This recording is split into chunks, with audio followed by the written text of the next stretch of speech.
Zach with Web3 Reviews. Thank you for being with us. Remember that none of this is financial advice. Man, Saturday special. Feels like it's a while since I did one of these. Man, I'm trying to grow this channel. Why? Why am I trying to grow it? You know, I'm here talking to the void, but I'm a competitive guy, man. I can't do something and not really try to do it. You know, there was a time after I had finished my basketball days, which, you know, if you're not the best of the best, you can't really make a buck doing something. So I could see the writing on the wall. I got to go to college and play, though, and that was pretty cool, man. I got to get a degree. What does a degree get you? Anyways, though, it was an experience. It was an opportunity, man. I had fun, all right? I got to extend my childhood a little bit longer, I'd say. Okay, I got to extend my childish dream. I didn't have to face the real world quite yet. I was fighting for a spot on a court, man, trying to get buckets. That was fun, man, but I saw the writing on the wall, and after that, I jumped into MMA because I was angry about how it ended in basketball. And I told myself, man, I'm going to get in the ring.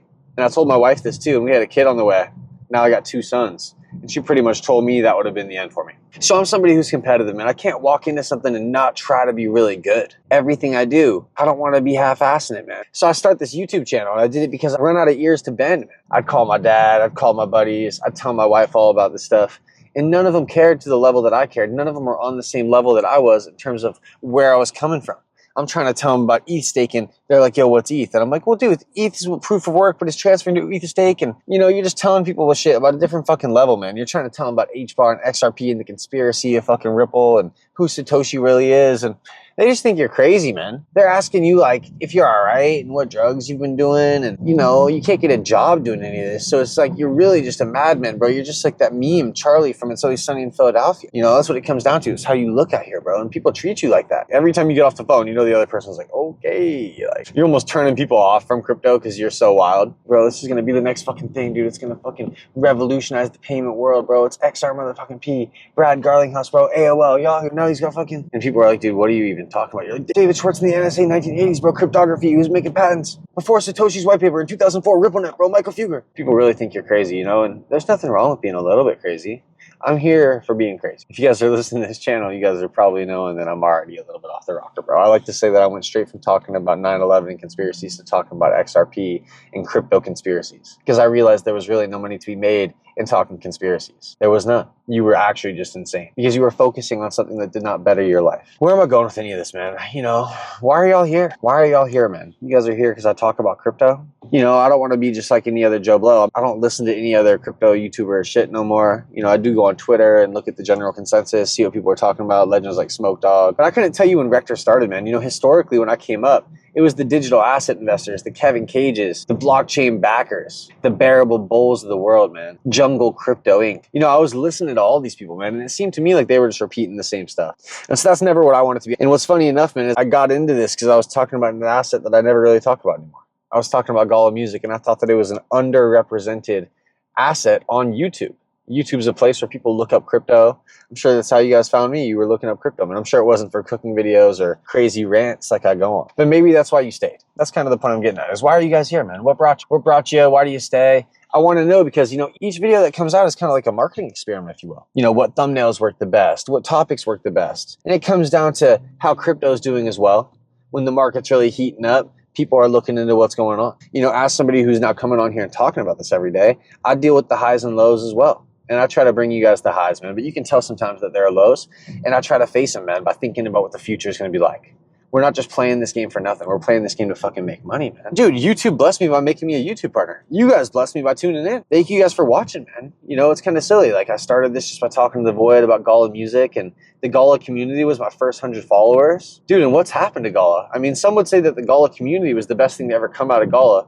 And there are all these people who are trying to spin off projects on top of what Gala was. And I support them wholeheartedly, man. I think there's a lot of great folks who were in the Gala community and believed in what could have been there. Because on paper, it just makes sense, dude. And I was talking about this from a Berserk standpoint. I think that Berserk is one of the best mangas and animes of all time. And Berserk was, just like I said, they had a manga, they had an anime, right? It was remade in both 2017, but it was originally made in 1996. Incredible anime. There was a movie about it. There was a PlayStation 2 game. There was an epic soundtrack that went with the animes. And Gala Film, Gala Music, Gala Games, being a 3-pronged platform, could have had NFTs for each level in a system like this, and they all could have worked within each other. You know, and it could have been a way for people to really get engaged with products. There's a want. There is a want for people to get engaged more with products. You know, people were complaining about the Sinners movie, and not just because of the movie content. I thought it was a fine movie, whatever. I thought it was entertaining. Complaining about the home screen on the DVDs, the menu page on the DVDs, and how it wasn't interactive at all. Like, it just felt like a shit experience when you were opening up a menu on a movie. People talk about how animation back in the day, like, people thought that today's animations would be much better than they are. It's not much better. The animations of 10, 15 years ago. I was talking about this with my wife, and I was like, man, I think that Ratatouille was like peak animation. I'm a big anime guy. I watch a lot of anime. I watch the Studio Ghibli. So I think that there was beautiful animation there too. And that guy fought hard. The creator of Studio Ghibli fought hard to stop AI from stealing his work, man. So it was sad this last year when AI really got turned on to his style of work. Everyone was hitting that Studio Ghibli edit with the work, man. Because the creator didn't want that. And so here I am on this rant, man. It's a Saturday special. You know, sometimes you got to take a little break from the market. And I know I said this by saying I'm going to be talking about crypto. I'll relate it all back to it. All right, I will, man. I will. We'll see if I can do it. But I'll try my best, man.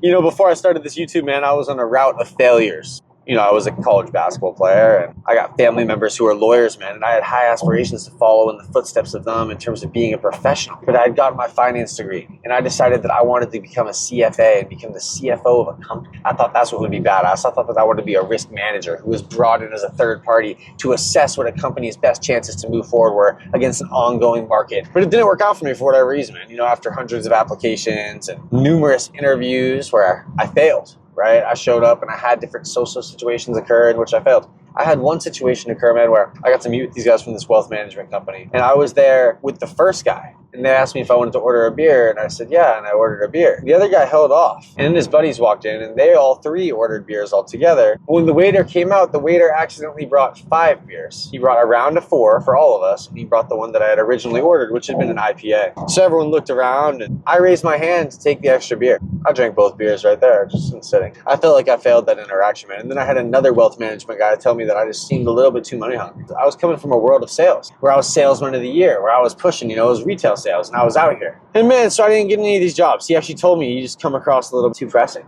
you know, and that's the thing about wealth managers is, first of all, it's all about your black book and who you bring in. And second of all, you want to be that chill guy you go out to beers with, you go out to eat with, you go play golf with. You know, you're not grubbing for people's money, man. It's just, how can I help you hit these goals? Maybe they took it on an inheritance. Maybe they came up with a bunch of money through business and they retired young. Now they have to manage this, they don't run out and have to end up back in the workforce. You know, and I'd like to get back into this, man. I'd like to be some sort of crypto wealth manager. Is that a thing, dude? I think I could do it. I have a finance degree. I got a magna cum laude. But man, I failed the CFA test, all right? The math was crazy. I failed it, you know? That's how it goes. I turned my attention to going to law school. I ended up getting a decent score on the LSAT. I got a 154, which is a median score for the schools that I applied to. And I had a 3.7 GPA. I was a magna cum laude. I had good recommendations from people around my city and the town I wanted to go to school at.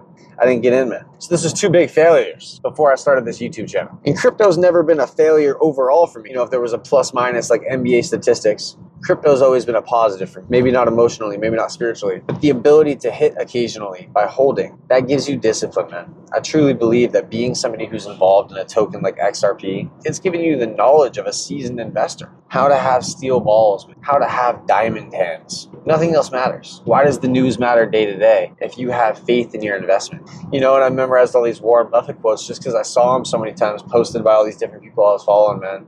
And Warren Buffett would say things like, dude, if you truly believed in your asset, you wouldn't want too many baskets. You'd just want to overload a few baskets. That way when you hit hard. If you got 20 baskets with $10 in a piece, sure, you got $200 invested. But man, when it hits, 1 gets to times 10, you know, it just doesn't do it, man. Go long in something you believe in. Believe in something, man. Believe in yourself. Believe in your future. You want to make it, dude. You want to retire young. You don't want to be that person who's working until you're old. I can't tell you how many people I've met in my life working. I've worked anywhere from 7 to 10 different jobs. And I've met so many people who are old now. They're old and they're kind of unhappy with the situation they're in. And dude, it's like when you're in shape and there's somebody around you who's not in shape. Like, what are you going to do? Offer advice? Like, nobody wants to fucking hear that shit. Maybe if somebody asks you for advice, but in this crypto world, you're not going to be giving out advice. Dude, what the fuck do you know? It'd be one thing if I was a crypto wealth manager. I'm not. Right? I'm just somebody who plays this game myself, man. And I've taken a lot of L's, dude. Gala handed me my biggest L of all time, dude, and it's the thing that I started this channel talking about. So, you know, if you're listening to this, I hope that it is for entertainment, that you're not banking on me for some sort of advice on how to play the market. I play XRP and Flare like I'm fucking going deep, though. And I love algorand and HBar. I truly see value in these things, man. I like some small caps. I do like Gala music still. Maybe Gala Music will break away from Gala Games. Maybe Gala Games will succeed despite the fact that their CEO hates everybody who's involved in the ecosystem. I don't know. You know, I pray that it does succeed from my own bag sense. And that's crazy. There's a lot of good people involved in Gala Music, man. There's been a lot of energy spent from artists putting their shit into Gala Music, from fans collecting NFTs with this dream in mind of decentralized music on the blockchain. So that was a big failure, man. Right? I've taken a lot of failure. And you got to be able to get back up and keep it pushing, dude. I think that I'm going to hit so hard in Flare and XRP that all this failure is going to be erased. I believe that. You know, when I was in Japan, I heard about a group called the Unhireable Generation. And it pretty much meant that if you didn't get the right job right out of college, you weren't going to get a job. You'd be lucky to get the odd jobs, like the Enemy Gintama Odd Jobs Gintoki. Great show, man. Go check it out. Oh man, you'll just laugh forever. But it gets way funnier if you go to Japan, because you'll see that they're just clowning Japan the whole show. In a good manner. I mean, it's a Japanese guy doing it. It's okay to laugh, dude. I think that laughing is really important. I think that you should go to Japan and experience a different place, dude. Go somewhere cool, man. You know, I knew this buddy, and he helped create IMDb, the International Movie Database. And when I was 18, he gave me some advice. He said, go get on a bus, take the bus to Mexico City. And I didn't take his advice, man, and I should have, because, you know what, it doesn't seem like it's the right climate to do it now. And I have 2 kids. I can't do it now. And so once again, I'm not full of advice, dude. This is just what somebody told me. I'm not telling you to go do something dangerous. Go to a country that's not going to be dangerous in any manner. And not to say that there's not dangerous shit you can get into in Japan. You can find danger anywhere you go, bro. You know, don't be somebody out here living too dangerous, bro. Protect your fucking self. Protect your bag, bro. Protect your brain, dude. You get rocked in the head too hard, you might wake up and not remember you're in crypto at all, dude. People are like, yo, what's the password to your phone? What's the password to your wallets? You're like, I don't know what you're talking about, bro. My buddy hit his head so hard one time in Amsterdam, he kept asking me what year it was, bro. It tripped me the fuck out, dude. He kept asking me, and I kept telling him, and he kept asking me again. So we went to the hospital, man. That was trippy as hell, man. And I gotta tell you, bro, the experience at a hospital in Amsterdam was A1. I was thoroughly impressed, dude. It cost $250. They did all sorts of scans on my buddy's brain, and we got him all patched up and got out, dude. They said he was good to go. It was crazy, man. But yeah, he hit his head so hard he couldn't remember nothing, dude. And thankfully he came back around, bro. So the thing about this channel, man, is it grows and it goes with me. You know, and I'd love for Web3 to become bigger than me. I'd love for it to become a platform and have a token and have people writing on it. And we could be the next Barstool Sports, but more aimed at crypto. Anything involved in crypto, we could be reporting on. But it wouldn't just be me. I'd need people writing articles. I'm not going to do this with AI bots. Nobody wants that slop. I'll tell you that, bro. But yeah, man, I mean, Web3 reviews could be a thing, but my family member, man, said, hey, just don't forget what people like you for. And that's for the videos. So I'm here asking you, man. I'm here asking you which part of the video stand out to you. If you go back and you watch my first episodes, I hadn't quite found my voice yet. You know, I was trying to be pretty technical. I was doing Gala 101 videos. And maybe I'll still do those. So yeah, you know, I'm making these episodes, man. I'm trying my best to stay with it, dude. I've been going 5 days a week since ETH Denver, when I was inspired to go 5 days a week. I was only going 2 to 3 times a week at that point, and I felt good about it, but the channel only had 850 subs. Dude, people at ETH Denver told me, they said, you're just a year away from being way bigger than you are now. They told me this could be your new resume. You know, right now I'm using my finance degree to do payroll for construction management. I would love to work for a crypto company, man. I would love to make it happen.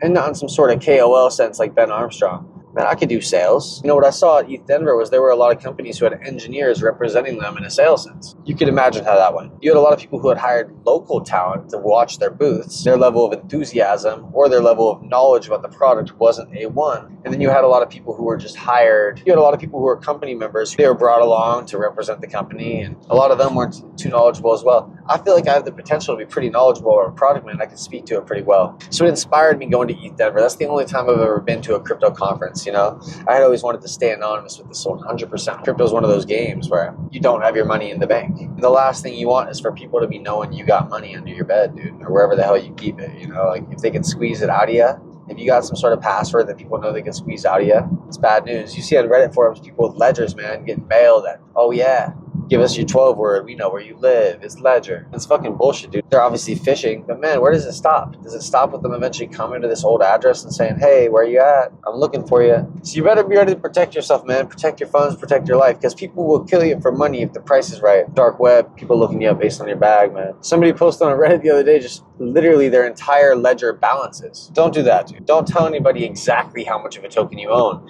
because there are sickos out there who will fucking go exactly find your wallet. I don't know what to say, man. I started packing heat, dude. I live in a state where you can get a concealed carry permit. I did, dude. I got one. And I hope to never use it, bro. I hope to never have to defend my life. And so, man, you know, sometimes I'm off the script, sometimes I'm off the rails. I don't know if I ever got back on track, man, you know. And you know, I saw Carl Jung say that he didn't ever feel the need to take psychedelics because his brain was enough, dude. He knew he didn't need to open that Pandora's box. You know, I've met a lot of people who have gone too far, man. I knew this one Facebook dev told me that he had done DMT with the other Facebook devs while they were peaking on the acid, bro. I mean, he didn't even need to tell me, dude. The look in his eye was enough for me, dude, because he didn't come back. You know, like he was half here. He was half a shot. I had a buddy who went to South Korea and it took his soul, dude. He said when he came back, his spirit was still in South Korea. And he was a half Korean man. And he ended up moving there immediately after college, dude, and like getting a job in an industry he loved. And he's been going hard ever since, dude. So good on him, man. You know, his spirit was in South Korea. But if you fucking do DMT while you're peaking on acid, your spirit might get stuck in the fucking Shadowlands, dude. You know? It just might, dude. That's some crazy Inception level bullshit, man. So anyways, of course, this channel is all for entertainment. Nothing I'm even saying is real, bro.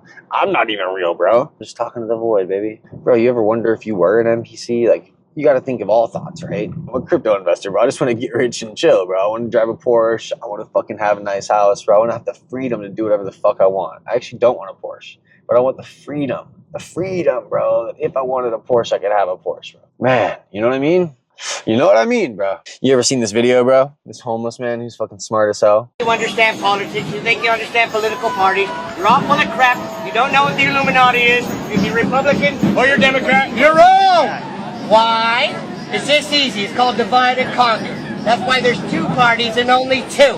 And they're controlled by the same people at the very top who belong to the Council on Foreign Relations, the Bilderberger Group, they also belong to the Trilateral Commission, and you people don't even know what the hell that is. But if you did know, you would know that these are the people that control your world by making global policies that you never vote on and by which parties both serve and belong to these organizations and control your world. Now, here's how it works. Really easy. Divide and conquer can only work if the people that are divided are not aware of the falsely created division. If you're not aware of it, then it works. If you know about it, then it don't work no more. If you have socialism without capitalism, it becomes communism. If you have capitalism without socialism, it becomes fascism. And it's just that easy. That's all you need to know. That's why Masonic symbols are all over your freaking money. But you don't pay any attention. It reminds me of this Mac Miller bar, bro, where he says, I was listening to this the other day, where he's like, you're either broke and crazy. Rich and famous only last so long. You're probably broke and crazy, right? And it's kind of like Delonte West. Yeah, your 15 minutes of fame or whatever you call it, your 15 minutes of having money. You ever had money in your pocket and felt pretty good? How long did that last? You know, I heard a story from around town, bro. This guy had a lot of money in his pocket, man. I want to say he had like millions, bro. And dude, he got divorced, bought a house, had back tax, mortgage, you know, et cetera, et cetera. Dude, this guy, he blew through it all, man. It could happen to anybody. You know, no amount is enough, dude, if you're not playing the right way. They say if you can't manage $1,000, how are you going to manage 10,000? How are you going to manage 100,000? And I think that's correct, man. And I've always used crypto as a bank account because when I came up, I had nothing and stocks seemed too slow for me. So I started playing this game, man. I really did. I started playing and it's been good to me, man. I'm going to keep playing. Why not? I think good things are going to come to those who continue to play, dude. You only lose if you quit. If you keep playing, you're eventually going to win, dude. It's Zach with Web3 Reviews, Saturday special. Thank you for listening, man. If you came away from this saying, hey, that was a bunch of nonsense, well, thanks for watching, man. Yeah, I mean, you know, I'm trying my best out here, bro. You got to keep it light. You got to keep it moving, you know? I had this friend and we used to always say, you got to keep a loose wrist on this shit called life, bro, you know? It's like if you love something, you crush the fucking flower and it dies, bro. If you love a girl too much, she leaves you, you know what I mean? Even a friend, dude, you're a little bit too much of a clingy friend and that friend's like, bro, why is this guy? We're not kids anymore, dude. You know, you don't want to be that friend, bro. If somebody doesn't hit you back, it's not a big deal. People are busy. People got jobs. People got families they're trying to create. People got families they got to check on and take care of. What's a text, bro? It's all good, bro. Keep your spirits high, dude. Keep your wrist loose, bro. You don't want it to be too loose. There's a fine line, bro, okay? Now, I was a motherfucking dishwasher who got bumped to that prep cook, okay? And when you're a prep cook, bro, I was the sauce man at the Cheesecake Factory, bro. I had to make all the 5 essential sauces. You had to keep that loose wrist, boy, so you could fucking stir your sauce, dude. Think about it, man. Life is good. God is good, bro. We're allowed to play the game. You got a healthy body. You're here today, man. You're breathing. The air is good today, man.